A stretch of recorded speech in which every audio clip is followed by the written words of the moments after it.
Vamos agora à entrevista do dia com Maria Lídia Flandoli.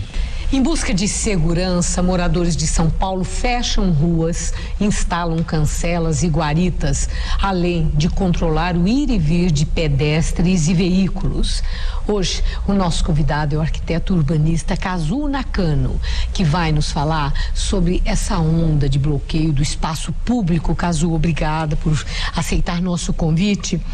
O argumento, então, dessas pessoas que estão fechando ruas, das associações, né, que comandam esses fechamentos, associações de moradores, é que é para garantir segurança. Mas é isso mesmo? Ou o que eles querem é um espaço privativo, algo muito particular que confere um status diferenciado?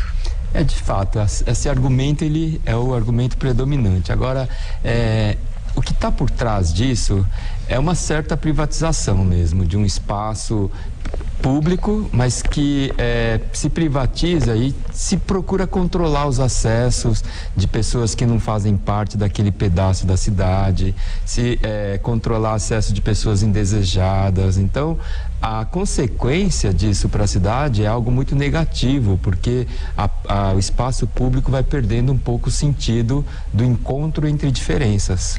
O argumento também é que essa é uma forma de proteger a cidade contra a verticalização, porque parece que as construtoras não compram, vamos dizer, um espaço fechado, que tenha muitas edificações, muitas casas, como se fosse assim uma grande vila, um condomínio, coisa que não é condomínio, é rua pública fechada. Protege da verticalização? Não é essa a solução.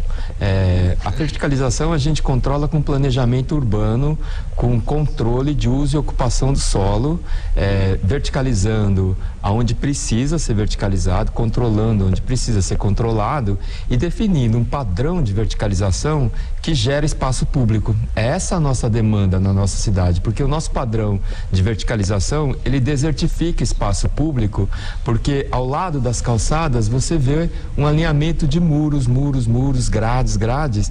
Então as pessoas circulam pelas calçadas ladeadas por esses muros e grades e gera insegurança isso, porque a gente não está sendo observado, né, publicamente, e a gente não está observando. Quer dizer, quem passa na rua não sabe o que está acontecendo lá dentro e pode estar acontecendo coisa ruim, né? E vice-versa. Também. Né? Quem está lá dentro não olha o que está acontecendo na rua. Não olha para a rua.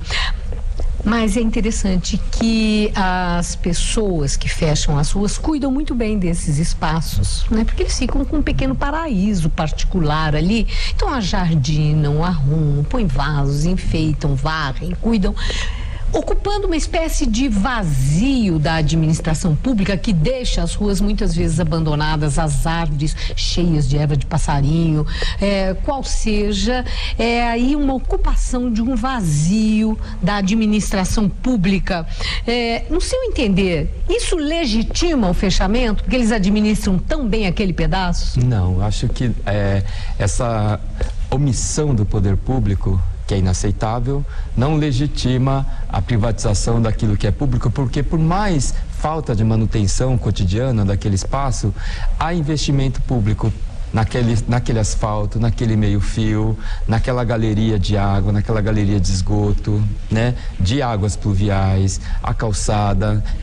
Então, há presença do poder público, há dinheiro público lá. Certo. Então, não há argumento que legitime essa privatização. Agora, a prefeitura autoriza formalmente esses fechamentos. Como é que é isso? Pois é, esse processo ele começou no começo da década de 90 com a lei de vilas, né, que permitia o fechamento de ruas sem saída. Aí isso evoluiu para o fechamento de ruas locais para evitar aquele tráfego que são rotas de fuga, né, saindo das avenidas e entrando nos bairros.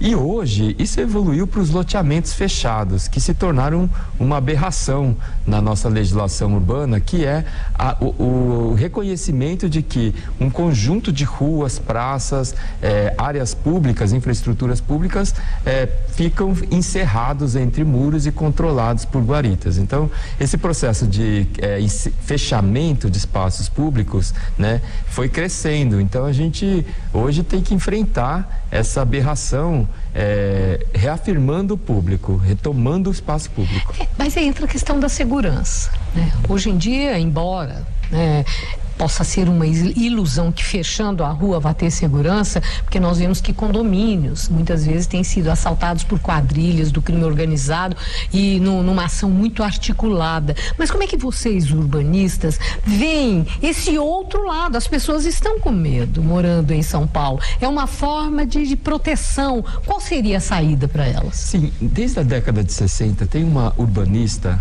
que todos os urbanistas adoram. Ela se chama Jane Jacobs, é uma senhora que escreveu um livro que chama Morte e Vida das Grandes Cidades.